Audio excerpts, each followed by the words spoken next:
Good afternoon, everyone. Morning, evening, wherever you are in the world. Thank you for joining us today for another session in the Blue Room. Today, I'm really delighted to be welcoming Ed Cohen. I've known Ed for many years, and it's a delight to host this broadcast. Where we'll be talking about 35 years in relocation and global mobility media. So before we welcome Ed onto the stage, I will be let me just go in that for a minute. Hi, we'll be welcoming Raj from AvQuest to tell us about AvQuest and Integrum and the payment processing side of the business. So without further ado, Raj, welcome. Hello, Richard. How are you doing? Yeah, I'm good, thanks. I'm good. So maybe I will remove myself from the stage, and I'll leave it all to you, really. Okay.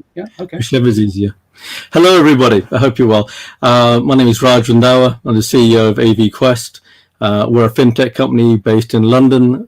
We've been running as a company for quite a long time now.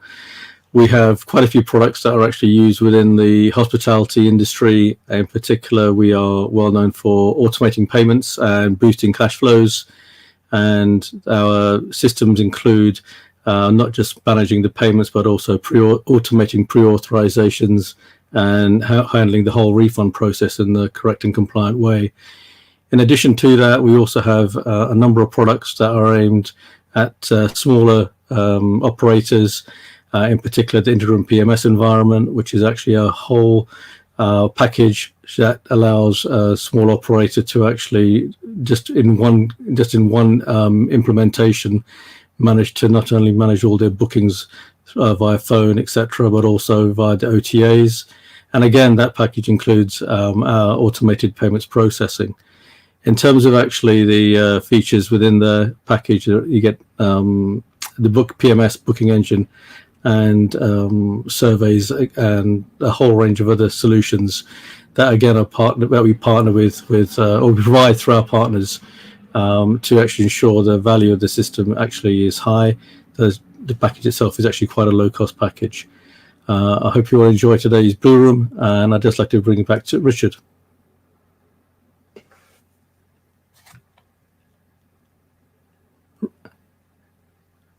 Oh, Richard, you're muted. Wouldn't be a Blue Room if I didn't do that. That's right. Thanks for that, Raj, for your regarding AvQuest, and I think we'll be seeing you later in the Blue Room breakout. Yeah, absolutely. Hope to see everybody there. Thank you. Okay. Have a great show. Thanks. Bye. Thank you. See you. We'll now bring onto the stage Ed Cohen. Ed, hi, welcome. Let me unmute you so that you won't fall into the same trap as me, because I muted you in the meantime. What I'd like to say at this stage is, please, the audience viewing, please do put your comments and questions into the chat section. And please, when you're introducing yourself, do take the opportunity to add your web address and email address, contact details, and so that people can contact you afterwards. But yeah, Ed, where do we start, really? That's the question, and also how to manage it so that you don't start interviewing me rather than we said earlier that force of habit, because I've seen many of your interviews and you know they're really great. The industry thought leader broadcasts. So yeah, I'll try and keep control of this discussion. But what I'd like to do is to outline to the audience perhaps where we're going with all of this, and then go through things perhaps chronologically. Also, if I'm not looking at the screen, forgive me. I've got a couple of screens here It looks like I'm looking at another screen. I am actually looking at the broadcast. But why I so much wanted to get Ed into the Blue Room, and thank you, Ed, for agreeing to this, is that in my opinion, he is pretty much, forgive me if I say it like this, Ed, but the original relocation guru, in that, you know, he's had a very high profile in terms of the communications within the relocation sector. I've known him some 25 years, and has a great perspective, can give a great perspective on the sector. But I've spoken far too much. Ed, so first of all, welcome. Would you like to introduce yourself to the audience for those who might not know you? Richard, thank you very much for having me on your very busy program. I've watched several of your shows and have learned a lot about the British perspective, European perspective, and have adapted some things. So, hello, and I appreciate you, the audience, for wanting to listen to me in a dialogue with Richard. So I have a lot that I can say, but I don't want to bore you, and I'm afraid of scaring away your audience, Richard. So I could tell you that I've been in the business of public relations, which is, of course, marketing, and that really means advertising, public relations activities, event development, headline writings, journalism, representation, and direct sales. And about 90% of my business contacts have been related to the world of relocation, employee relocation. And included within that is housing, rental, purchase, of course, investment, area economic development, I'll get to that in a minute, and the relocation services from soup to nuts to help people and to help businesses servicing the transferees, the relocatees, to be more productive for the companies that are paying for all this. Anyway, I can go on, but Richard? Yeah, okay. No, that's great. Thank you for that introduction, Ed. That's perfect. So if we go through things chronologically, almost, we'll go through it from where you started, if I may, through then to when you entered the relocation sector, and then through to what happened after that, and COVID, Sure. and pivoting, and how you see the future.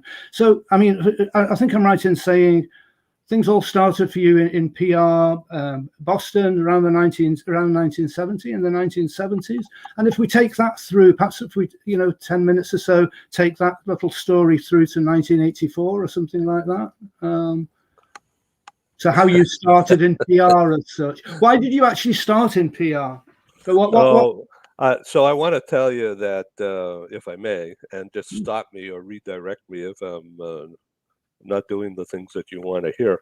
But I actually began in the business, in other words, I got paid something, of PR and sales when I was about 16. And of course, part-time, I was in high school then. And I was a kid that had some on-camera experience and selling stuff. So representation or acting out on a commercial, TV commercial, and that never made me go to Hollywood. But I decided that I would learn about marketing, and so I went to a New England about 50 miles west of Boston, Massachusetts, where I'm from originally, and got into the marketing education, and I really loved it. I had a couple of professors that were really superstar business guys. Of course, at that time they were already old, uh, but they had a wealth of wisdom, and it was just a wonderful relationship. And learned about marketing myopia. And what is that? Marketing myopia. Well, think of the people in the railroads. In England, you have trains. Huge population using trains every day. Not so much in the U.S. Everybody needed to get a car, right? And so um, the train system here never really developed in the U.S. But the people who ran the trains in the U.S. had what the professor called marketing myopia. In other words, they thought of themselves as moving freight and some passengers across rails. They didn't think of themselves as being vast landowners, not just of where the tracks go, but adjacent lands that could be developed. And the transmission lines over the tracks of what became transmission lines, in other words, wires, telephone wires. So, anyway, the train companies developed finally, just about the time it got too late, that they could sell rights, leasing land adjacent to where they had their tracks for further development that could add to the value of the trains. And then the land above, the air rights above the land where the tracks are, they could lease out to AT&T and other media companies to put wires. Okay, and so they became vastly rich when they started to think bigger about the world, the kind of business that they're actually in. Okay, economic development, regional economic development, vast stretches of land, economic development. And so to this day, the train companies that still are around, they've merged, they've grown, they're huge business enterprises and landowners. So take this now to what's the world of the relocation business. All right. And then I'll go back to my chronological thing, if you don't mind. Uh, we're actually dealing with finding talent somewhere in the world and bringing them to business, bringing them to work for the company. And the old ways was, if they're not here in San Diego, where I am today, or in Boston back then, last century, then we don't want to talk to them. They can't help us. So today, of course, with internet and Zoom and whatever, people can work from anywhere and do the job for the company successfully. It's been proven because of the pandemic. So let's just bring in all this stuff together in a pot. Now let's turn up the heat and talk about what I actually did. So I graduated from this college in National Honor Society, and I was the editor of the college paper, and I was the college DJ, uh, and with a couple of buddies from different religions, different backgrounds, we set up what's called the Interfaith Council. And of course, my background being Jewish, and then Richard was Protestant, and Eric Catholic. And so we set up this thing. Now, and then we started promoting it. I promoted it in the college paper, and we had interviews. This was like a long time ago, where we had a talk show thing on the college radio station, not just spinning records, but having talks about why are you doing this interfaith council thing? Well, it's because of communications across cultures, across backgrounds. So here we are in the relocation business, and it's the exact same thing that's going on. It's just amazing what the straight line is. So when I was a kid doing sales, direct sales, and somebody set up a camera and made a movie of me doing that, and then an ad agency says, "Hey, would you wear my shirt with my logo on it when you're doing that pitch about whatever, right? Sneakers or baseball bats or baseball gloves. I was very involved in a lot of marketing things. And because I had some camera presence and I was trained by some people who knew what they were doing, and that I learned. And I couldn't stand being in school, but I loved doing that work. So uh, here we are today. So I've done a number of things in the investment business and sales, but I really didn't like that. I hated wearing a blue suit and tie. And so I found my way one day into the movie theater business. And I don't own them. My parents didn't own them. But I walked into the office of United Artists, which is a movie production company uh, in Boston. And I said, I want to learn how to do this. I love movies. Will you hire me? I don't care what you pay me.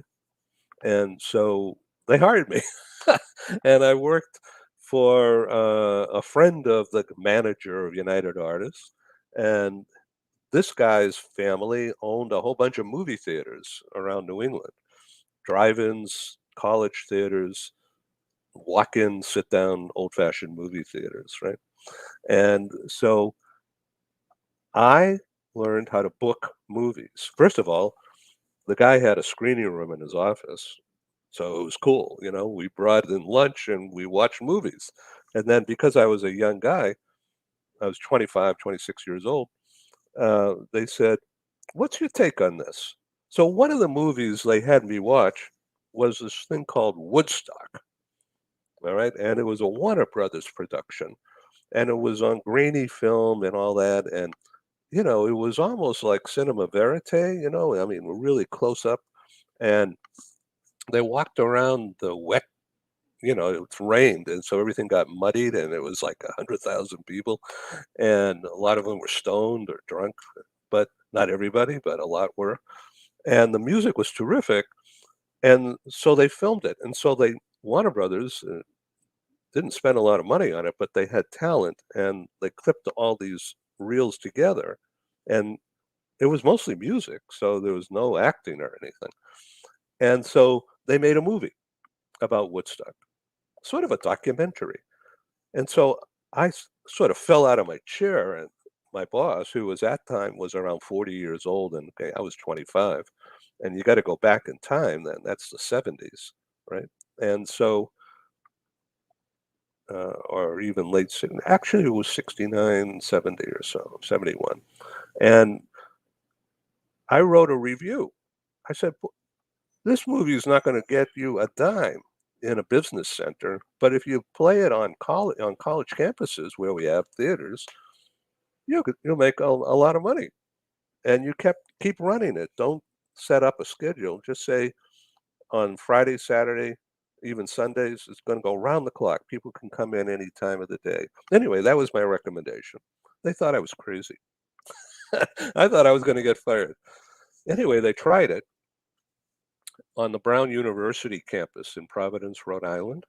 Brown is in one of the Ivy League schools, so it's, a bunch of smart kids there, right? And so then they tried it in Harvard, in Cambridge, Massachusetts, where they had another really rinky-dink theater, but the really good popcorn. I remember that.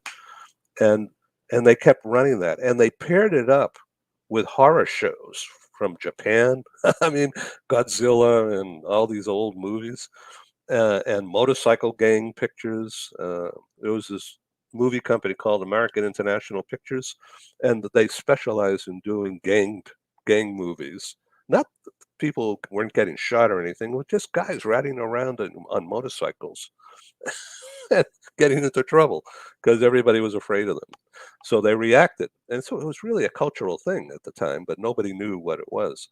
Anyway, these things paired with Woodstock going round the clock, they made a fortune in popcorn sales. And of course they had to clean up the theaters after each show because of all the crap people threw on the floors. And so managing all of that became a business. And so I got involved in this kind of a thing. And it was a great career. And then personality clashes, and then my father was after me to go get a real job. And so I succumbed to that wisdom and regret it to this day. So I found this business through a friend some years later when I was sitting in the investment office in high rise in Boston, wearing a blue suit, white shirt, black tie, and he says, "How do you like to recruit software engineers?" What? I said, so this company called Digital Equipment Corporation, which was the builder, the forerunner commercially of the desktop computer. IBM had these room-sized massive computers. So DEC, as it's called, Digital Equipment Corp, said, we're going to take the size of the computer and make it small so it could be on everyone's desk, and we're going to sell 1 million of them, maybe 2 million. So in order to do that, they had to bring in engineers who knew what the heck to do to miniaturize all of that and to make it work in a commercial, profitable vehicle. Anyway, I didn't want to take that job, but I said, what's your biggest problem here? And they said, again, these are corporate recruiters. And this was in 1974, 75, 76, that era. The tech belt, high-tech area around Boston was centered on a highway called Route 128. And all around, this is suburban. And so all of the exit ramps, there was a corporation building computers. And it like took over the whole business scene in Greater Boston. Harvard and MIT were right down the street, and they kept graduating people with computer degrees, and nobody could figure out what are they doing? How does it work? So recruitment of engineers from Great Britain, frankly from Oxford and Cambridge, to come to Boston and work for Digital Equipment and a company called Wang Laboratories and Data General, and then a defense contractor, which is still in business today, called Raytheon. They had a lot of trouble recruiting high-tech people from the Midwest in the US and from Britain and from wherever. Okay. And so they said, we need a PR tool. Can you build one? We will buy it. So I came up with the idea of publishing a magazine of community and school information with commuting patterns and organizing community data around where people would live and how much they could afford. So the companies had money to recruit, but they hadn't figured out relocation benefits. They didn't even know what it meant. But the idea is to describe in a magazine that all the HR people from these companies would use as a recruitment tool to have information about if you're a rising young engineer, you probably want to live in this town or that town. And here's a typical apartment or condo or house. And these are the prices at this point in time. And so we did that with the help of local realtors, real estate brokers, in each community around that high-tech belt. So I didn't know what relocation was other than going back to my roots, and just to try to be funny for a second, Richard. Um, you think of the movie Exodus, when Hey, all the leave, Israelites. leave the jokes to me, but go on. Yeah, okay, good. So all the Israelites were exiting, were running away from Pharaoh, right? And they traipsed through the Red Sea, right? And they relocated en masse. There's a group move, right? They went into the desert, and Moses was the leader, and he wasn't a housing provider, and then they all rebelled and ran away or whatever. So it was a mess. But so relocation goes way back in my roots, but but how it's related to the world of relocation in a magazine is crazy. But so I hired writers. I didn't know how to run a business, but I knew about the idea, and I knew about how to put it together. And so the real estate brokers in all these little towns around Boston, and I'll make this real brief, but it's the core of what's called settling in services right now. Okay. And so, make a long story short, there was a guy who worked for a British insurance company at the time. He was an older guy. Again, I was just a kid at the time, but he was old. And he was the executive vice president of the Commercial Union Assurance Society of the world or something. It was based in London, in the city, but they opened a Boston branch.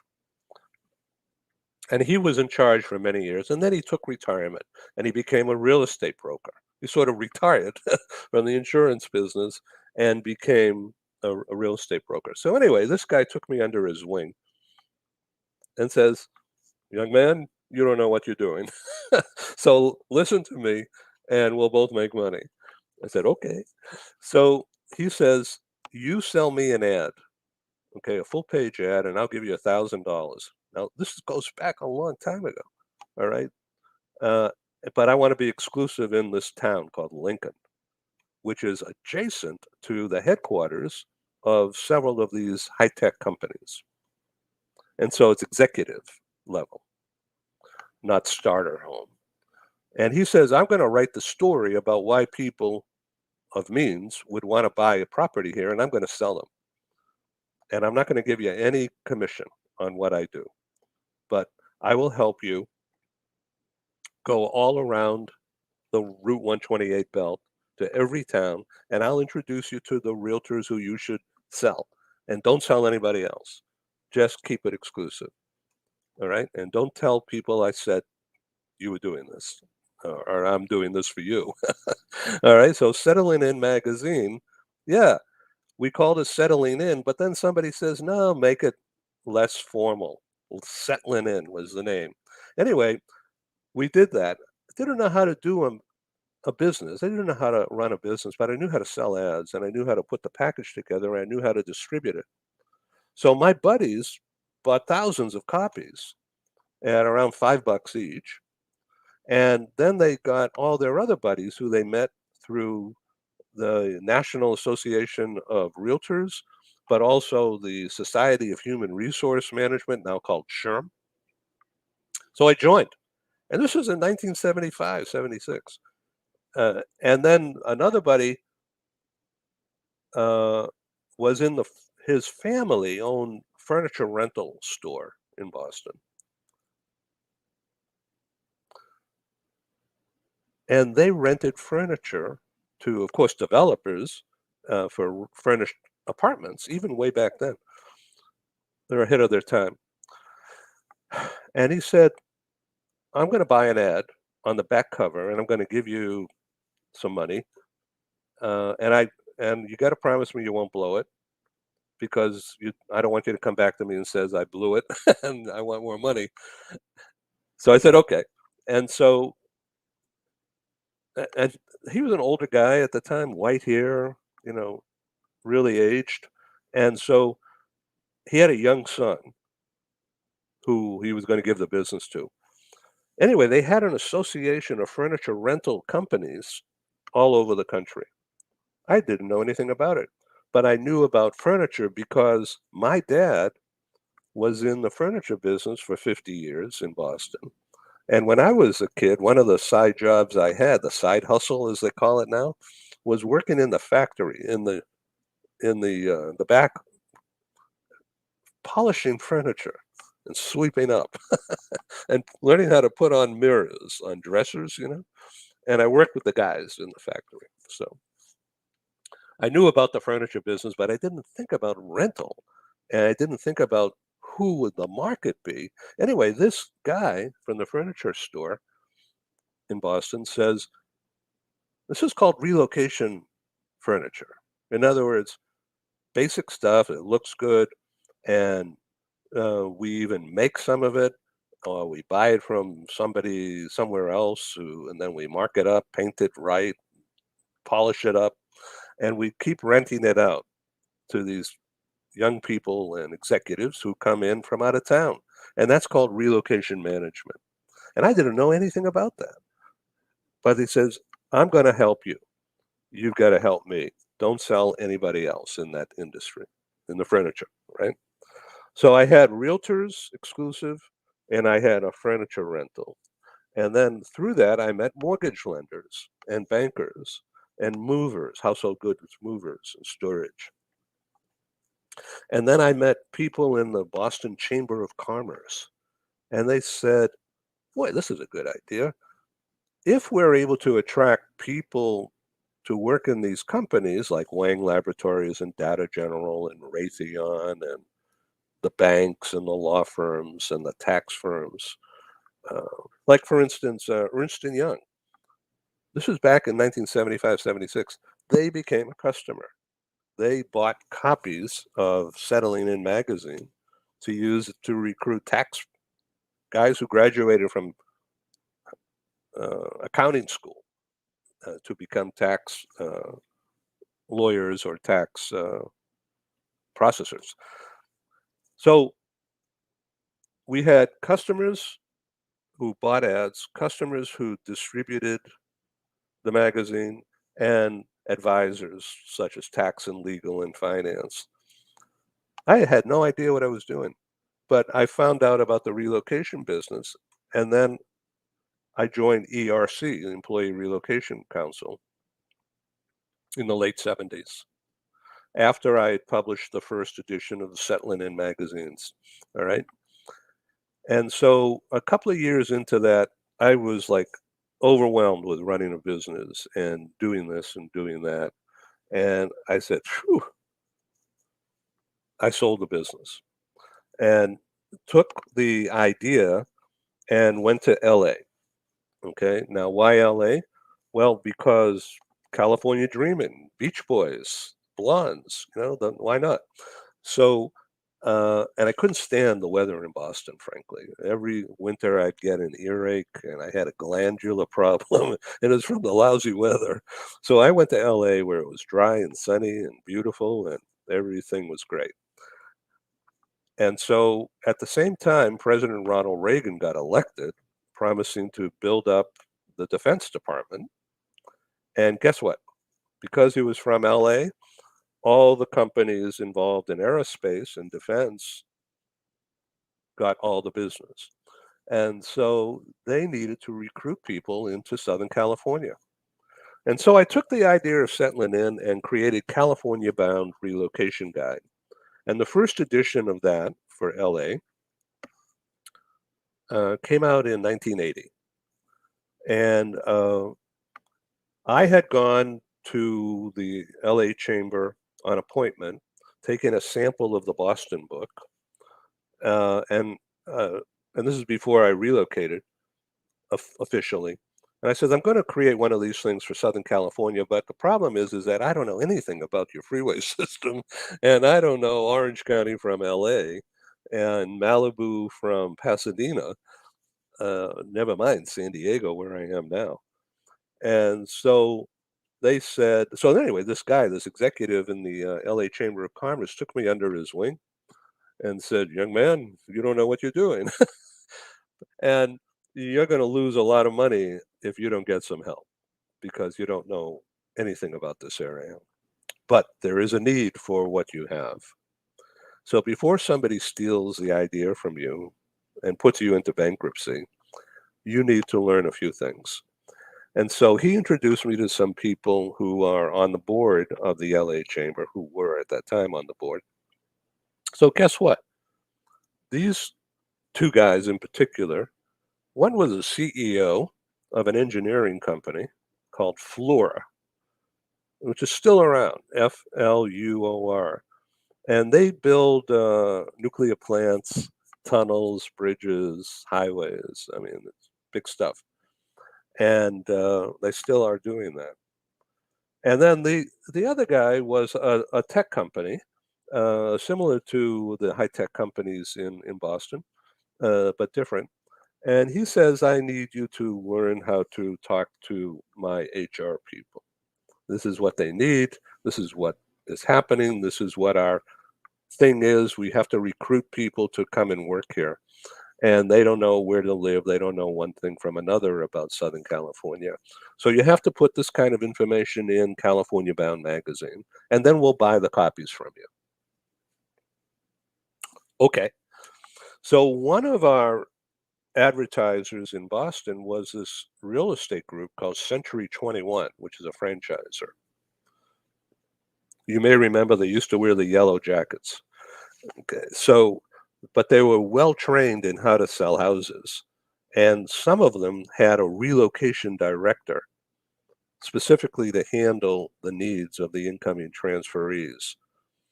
And most were women, not all, but most. So I got a Century 21 guy in Boston to introduce me to people in LA before I even left Boston. And I made contact. And Century 21 became our largest supporter. They didn't invest money, but they got their franchisees to listen to my pitch. And almost all of the top franchisees set up a relocation department, and they all bought some ads in the first edition of California Bound. Ed, can I just ask you a question, please? So what year was this that you were doing California Bound? So Well, the creation was during 1980. The first edition came out in late 80, early 81. And then a subsequent edition where we sort of learned what we were doing wrong.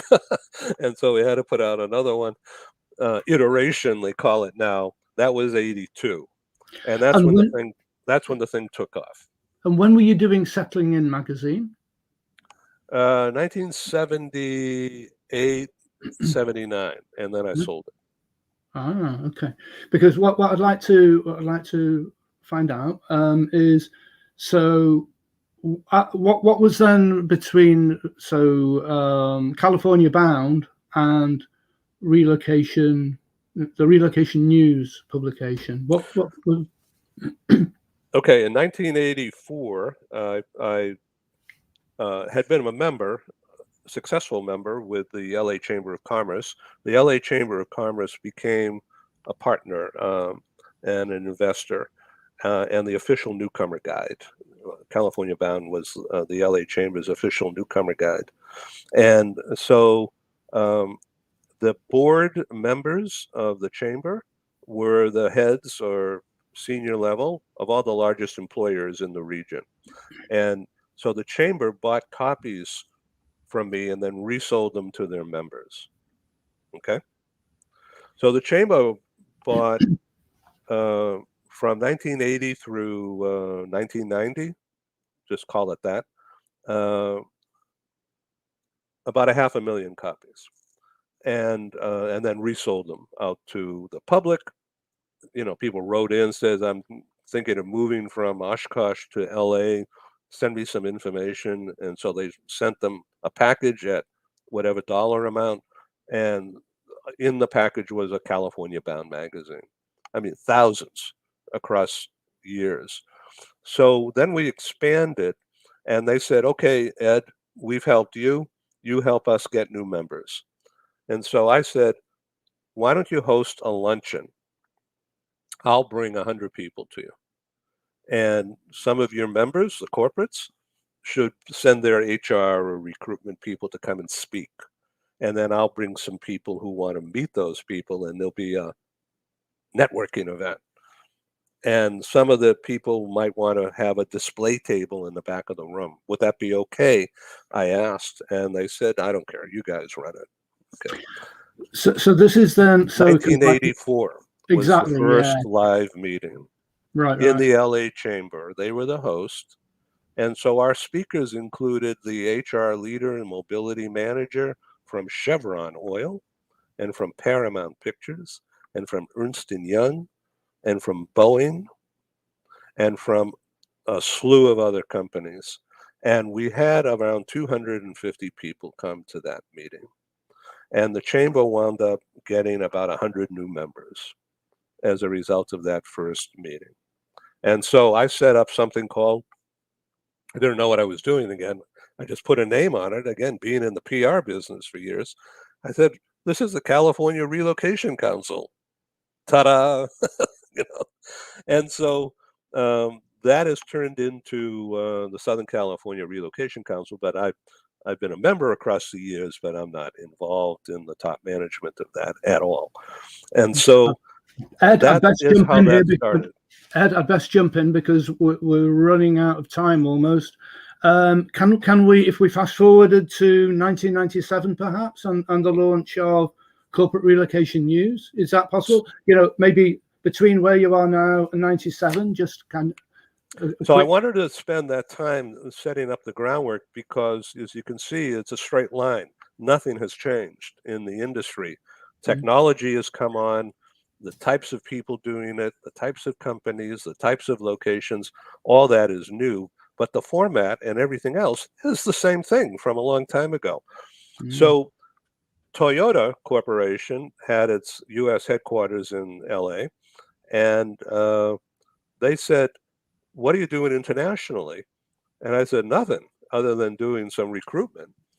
So he says, "Why don't you have a publication and we'll buy it, and we'll give you articles to talk about recruitment of people into the U.S. from outside the U.S., as well as sending people out to where we have facilities."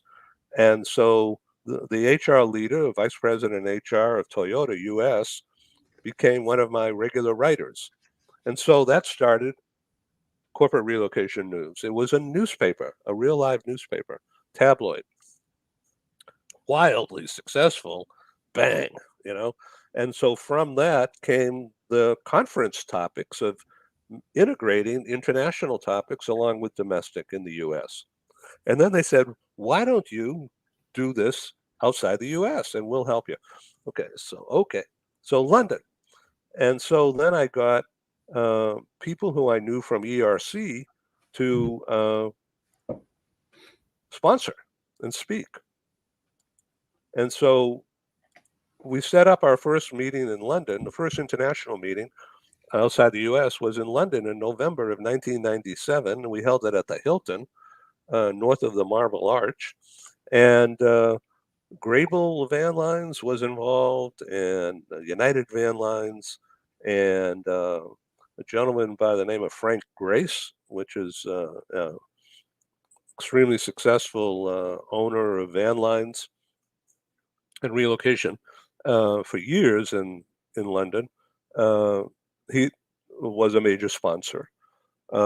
Jim Simpson at the time ran Victory Van Lines, United agent in New York City, major powerhouse guy who was very influential in helping me expand into Europe.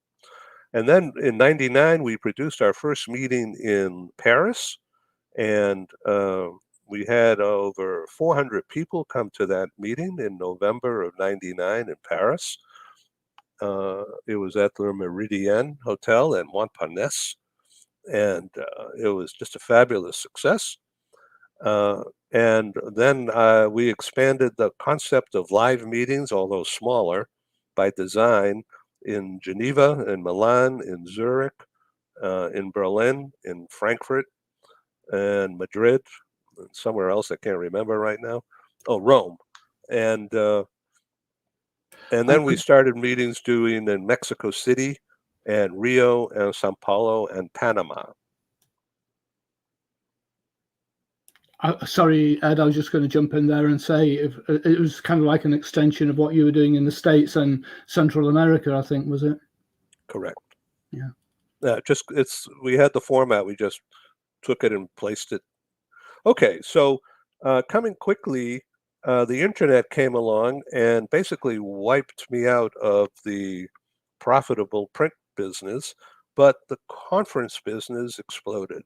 And I had a relationship with Intel Corporation in Silicon Valley, and one of their execs took a liking and says, "You need to automate, you need to use the web." And I didn't know what that was. And so they set up my website, which I still have to this day, globalbusinessnews.net. And that went live in 2002. And since then, Google Analytics has tracked over 1 million audience page views, as they call it. I'll take it. That's good.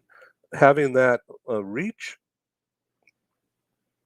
means that I'm in the TV production business, but I didn't know it at the time until the live conference business crashed and burned on March 1 of 2020 as a result of COVID.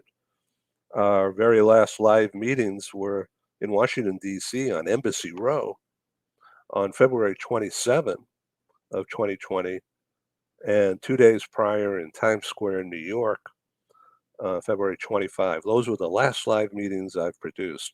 So in the interim, in 2007, 2008, I launched with a partner, Paul, a tech partner, how to do podcasts, although at that time it wasn't called a podcast, it was called a radio show. So rather than spin records, we did interviews and we covered topics in the industry. So to this day, globalradiotalkshow.com is still there and still accessible. And it's free, so tune in. And so we started to learn how to use Zoom. And so we had some media prep. There's a couple of people that still to this day are media trainers, and they've been on my show as recently as 2 days ago. Diane Devitt, in her earlier days, was an actress on Broadway and danced, chorus line, and some other things. But over the years, she has reinvented herself into becoming a media trainer and producing her own events and becoming a production advisor to Fortune 500 companies on how they stage meetings. She's also a professor at NYU. And guess what? Media. And so she and I just did a talk show 2 days ago on media prep. And she told me things that I was doing wrong. And so I'm going to correct myself, and I'll stop talking.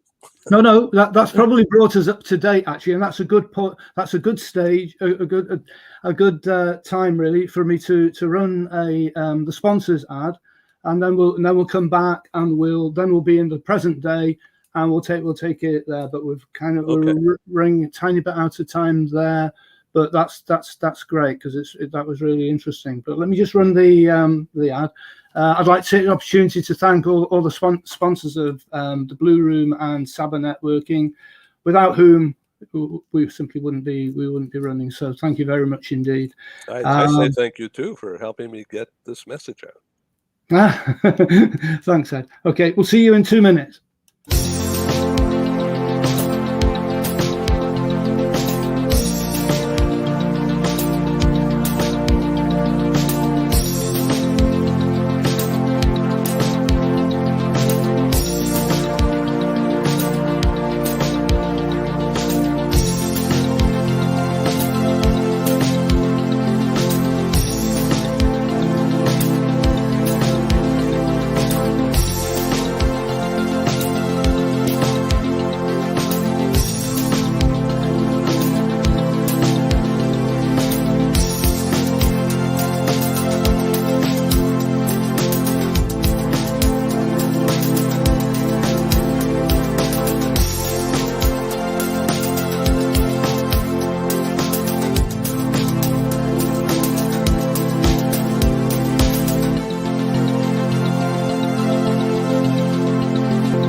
So we're back in the room. First of all, thanks, Ed, very much indeed for that. Really interesting account. I'll be watching the recording on that as well, as indeed others will that are watching. And I don't know if you had the chance to see some of the comments there, but there were some. No, I have not been able to see any. There were some very touching remarks on what you have done to help various people, and also I'd love to see that if I could. Yeah, you'll see it in the recordings and also in the chat on the side. Yeah, but no, very very touching it was. You have a lot of people out there that are very grateful and fond of you. Well, I'll tell you, I'm really honored to have some customers from way back then. But everybody's gotten older, and there's a lot of young people who are, look at all the white. And so, but we're still kicking, aren't we? Well, this is the youngsters. What's this? Gen Z or Gen Z, whatever. There. But yeah, if it wasn't bad enough that I've lost my hair, the green screen is actually making my head transparent with all the glow. So I don't know quite how to get rid of that. I need to do that. But yeah, no, that was fascinating, and it's brought us up, I think, pretty much to the current day. I found it very interesting what you were doing right at the very beginning there with the interculture kind of publication, and how, yeah, you're quite right when you said that there is a relationship then between what you were doing way back and the diversity kind of the thing that we're talking about today, where we're trying to kind of break down barriers, and it was, that's great. I mean, of course, the 60s. So the thinking is that the application of the tech and the new techniques and emotional intelligence and apply to cultural understanding and reaching out, getting people who are very different from ourselves to break down their own walls and come forth. Exactly. Yeah. No, indeed. And talking about that, actually, let me just quickly run through the countries, the people from whom the countries that have that registered people in these countries today. So we have Brazil, Colombia, France, Mexico, Abu Dhabi, so United Arab Emirates, Japan, Netherlands, Qatar, UK and US, of course, Canada, South Africa, Germany, Spain, Luxembourg, Nigeria, Dubai, Italy, Romania, Poland, India, Switzerland, Sri Lanka, Indonesia. So there are people. Wow. Yeah. You have a good reach. Well, it's, and it's the topic as well, isn't it? And you've got pulling power, Ed. So they've been registering here. Thank you. No, we're it's mutual thanks, really. But thank you. So we're by the way, we're talking about Blue Room Breakout after this session. Anybody who can make it and would like to join us on Zoom, then I'll put the URL on the screen again if you'd like to join us. It'll probably be around 6:10. We'll probably run for another 15 minutes, but please do join us. But don't take I'd be happy to talk with people there. So, Richard, if because I'm still not a tech after all these years, why don't you please send me an email with that specific Zoom link, and then I can just click on that because I can't find it on the screen here when I'm looking around.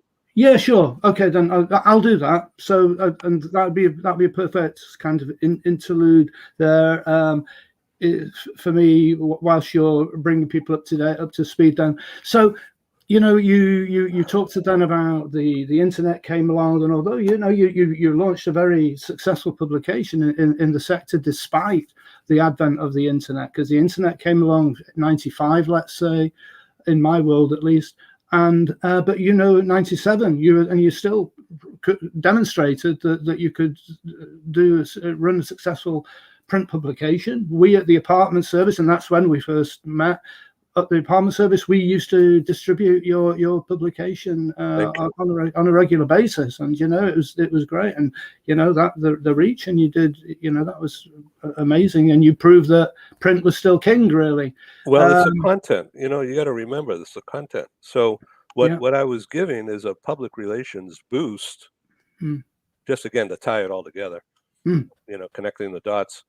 I was giving a public relations boost without getting paid for it. I was giving a boost to all the writers, all the sources of the articles, Okay. And so I did it because I knew it would pay off with advertisers down the road, as well as building the audience.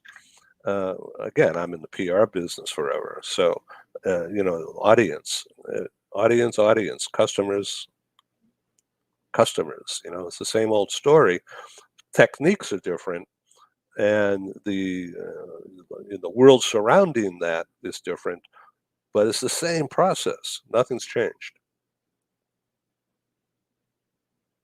No, exactly. That's right. And you see it time and time again, really, don't you? But I wonder whether that's a definition of old age, when you actually realise that things do just, because I do it all the time. You see it sort of like in cycles, and I hate to disillusion some of the younger viewers, perhaps, but yeah, it just keeps going around in cycles, isn't it? Yeah, I see that remark by Andy Acocella. Hello, Andy, and thank you very much for being a customer way back then. Honestly, there were some very. I'll try and go back to some of those comments, but Ed, we've had all that background on PR and marketing, and then you come into the relocation sector. You've helped a massive number of people, I can see there, and I've been aware of that. And then COVID came along, and all of us had to kind of pivot or reinvent ourselves to some extent. Would you like to take it from there on how you pivoted, and also then, I think, am I right in saying you've kind of extended your activity into, broader business broadcasts? Is that right? Or maybe take the viewers from COVID. We've got about just over 10 minutes. Take them from COVID through to what you're doing now, and let everybody know how they can get involved with what you're doing now, perhaps. Thank you, Richard. I see it's 58 minutes past the hour, so I'll speed it up. First of all, thank you again for this platform. So look, our business is dependent upon audience. So,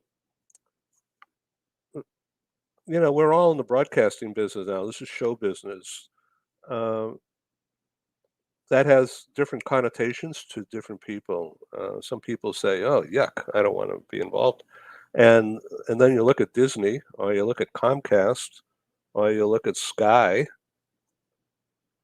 or the French TV network. I mean, it's big business, and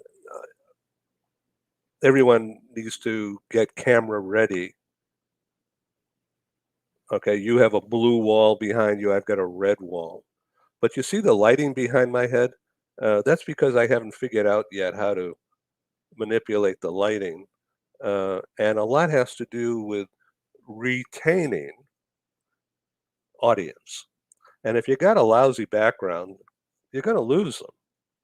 And if your sound isn't good, or if your presentation is flat or boring, you're going to lose your audience. And so media training is really important. And yeah, I'm doing a pitch because we're offering that product. It's not expensive, but it's not free either. But if you use it right, you're going to be able to get up and do a TED Talk in front of the world without fearing public speaking, without fearing looking stupid or ineffective, which is worse than stupidity. You have to be effective because the whole world is watching this thing. If not at this moment, it could be a year from now. You got to remember, YouTube keeps all this stuff. Oh, it's really risky business. So you have to plan for training, reskilling, upskilling, and media training is like reading, writing, and arithmetic. I mean, it's a basic. And it's more important today than ever before. And so while our programs on our site, once again, it's globalbusinessnews.net, free access, nothing to buy, nothing to sign. But Google is watching, remember that. You're going to become a page view account. So, by the way, Google Analytics just sent me a report earlier today and says in the last 30 days, our site, globalbusinessnews.net, has had 5,889 what they call audience page views. And that's up, according to them, 9% over the previous 30-day segment. So thank you, globalbusinessnews.net. Anyway, it's free. And so if you'd like to be on our talk show as a panelist in one of our group things or in a one-on-one for your 15 minutes of fame, contact me. My direct email is publisher@globalbusiness.media. And you could text on WhatsApp 1+1 in the US, 619-787-3100. And it comes right here, 24/7, free. Anyway, we can set up a time for January. We're kind of booked now through Christmas, as we have a lot of series that I'm working on. One of the series, Richard, is medical. Another one is education. Another one is guidance. Another one is books and authors. And then we have this whole group about relocation TV, which has to do with mobility stuff.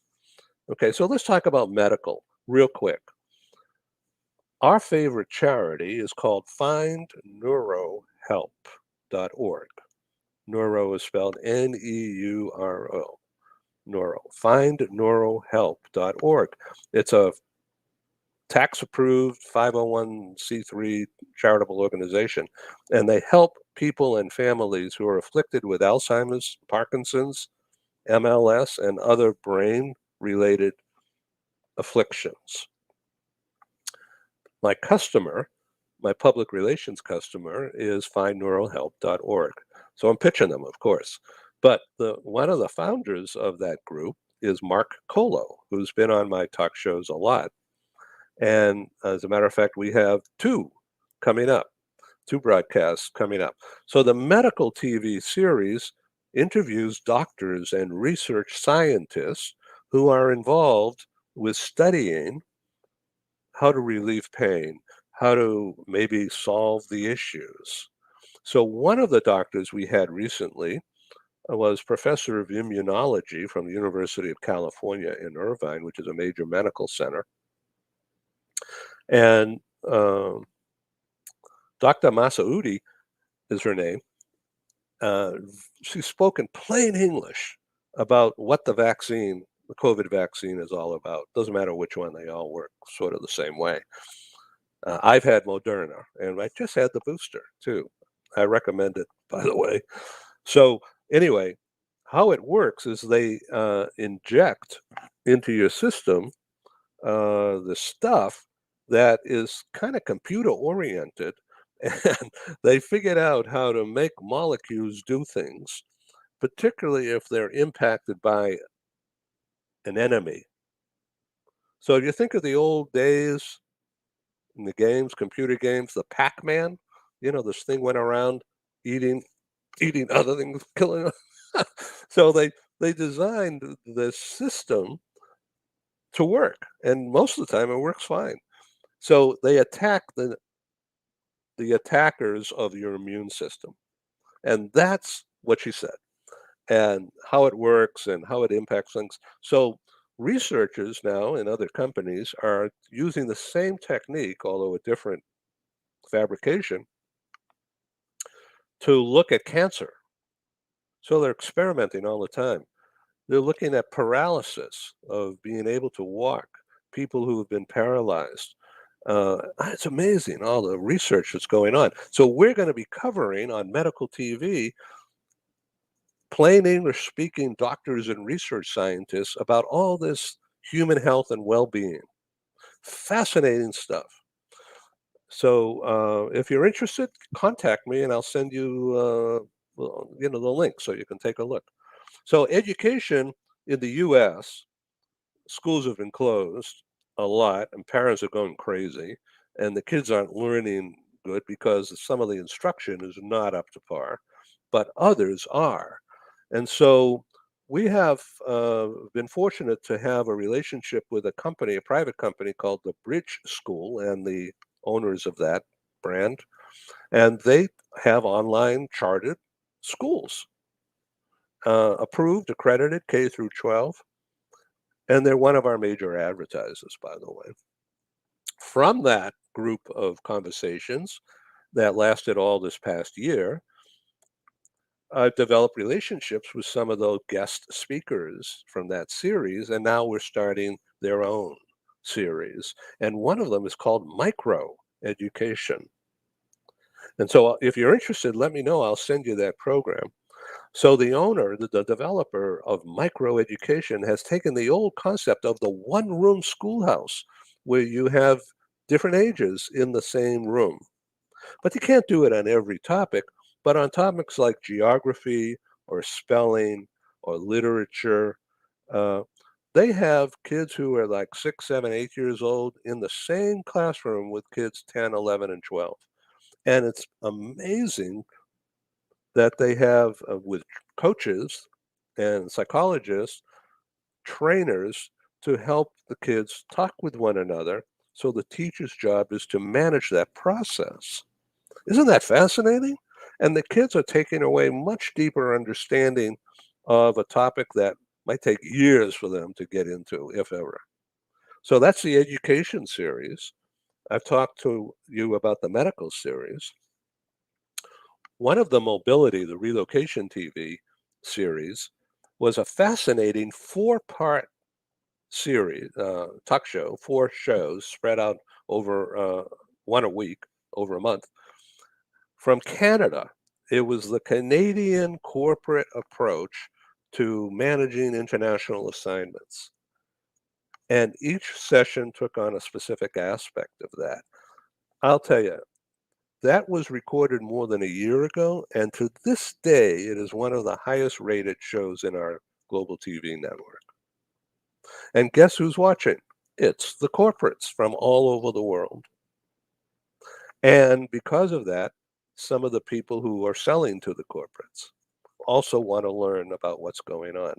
And so we've become, almost by accident, a resource.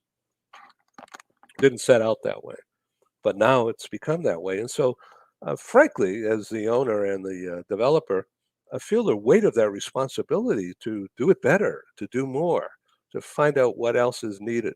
So, Richard, thank you for giving me this opportunity to talk more about that. No, fabulous, Ed. Thank you for all that information. I've put Ed's email address there. Forgive me for not looking at the camera. Like I said, Well, I better put the glasses on. Right? I got another screen. Yeah, that's the right email address, isn't it? Publisher. Yeah, it's just simply publisher@globalbusiness.media. So that's a special Google thing, rather than Ed Cohen at blah blah blah. Yeah. So it's publisher@globalbusiness.media, and that gets right to me. No one else sees it. Perfect. Thanks. And what Ed was saying about the media training reminded me, and I quote this all the time, to be honest, but it was probably it was in the mid-'80s, actually. I used to listen to a lot of self-development tapes on my Walkman. And and there was a quote on one of them, though, that I think it was Achieving Excellence or something was the tape. And there was a quote where they were saying that as a result of a survey, public speaking comes before death in terms of what the human, So obviously, I mean, I suppose that the morbid person, morbid people amongst us would say, well, okay, so, does that mean you're doing a speech at a funeral? You're in a better place than the person in the box? I suppose there's an argument to say you are, because but yeah, public speaking comes before death in terms of what people are afraid of. So training for public speaking is a great idea, and contact Ed about that. Yeah. So I'd like to end this or come to an ending. Yeah. By saying that when I was a teenager, I had a stuttering problem. And it got cured. they when I was in high school, public high school, one of the teachers got me in touch with a shrink, a psychologist, and this guy was actually the football coach, the high school football coach, and he did this outside of being a high school football coach, and during high school you have study periods instead of being taught something. You just sort of like time out. So rather than let me drift along, they said, Ed, you go to this room and you're going to talk with Doctor, whatever his name was. Okay. And he's going to help you stop stuttering. So I did okay in class, but every time it came to a time you have to raise your hand and the teacher calls on you, I couldn't get words out. And so finally it got really embarrassing. And then all the pretty girls laughed at me and said, oh my God, I didn't want to raise my hand anymore. And so my grades fell. Okay. And so the pressure was on, right? So I had a lot of interest to get rid of this damn problem. And so the guy had me tell him about what I did outside of school, and I loved playing baseball. And down the street from where we lived at the time was a park, sandlot, softball, baseball, throw the ball around, hit and run. So I talked about that, and he says, wait a minute, you didn't stutter at all when you were just telling me that. So do you like to read books about baseball? He says, well, I don't know. I read the sports pages. Boston Red Sox is always, Ted Williams was one of my favorite heroes, baseball player. And so he says, I'm going to recommend a couple of books for you, and I think you should sit quiet. Don't let anybody interrupt you for about an hour a day and just read to yourself. And then come back in and we'll talk about what you read and bring the book. And so we did that after a while. And then he had me read to him the book. And I'll never forget this. I was like 15 years old. And he says, you didn't stutter hardly at all. You had some like right now, you had some trouble with PR or TR or, putting consonants together like that. He says, you got to breathe. And you got to envision what you want to say. And then you got to talk about something you really like. And then you won't stutter. And the damn thing worked. Oh, there you go. And so to this day, doing talk shows is like my therapy, never mind my enjoyment. And now it's turned out to be the start of a profitable business. Yeah. Isn't that amazing? Yeah, yeah. So the moral of the story is play baseball or what? Or do something you love and then talk about it. Right? Yeah, exactly. No, fantastic. Oh, lovely. Thanks very much for the whole story, Ed. You do so much for other people, and you've got your talk shows and your interviews, but I wonder how many people know about the host as such. You as the host. So it was a great kind of privilege, opportunity, and privilege to hear that story. So thank you for that. I'd like to also thank the audience, both live and of the recordings, for tuning in, and the live audience. If you'd like to join us on Blue Room Breakout any minute, then please do so. But over to you, Ed, just for the opportunity to say cheerio to people. Cheerio and ciao. See you. Globalbusinessnews.net. Perfect. Thanks, Ed. Thank you. Right, here we go. I'm going to run the outro, and then I've sent you the link to Zoom.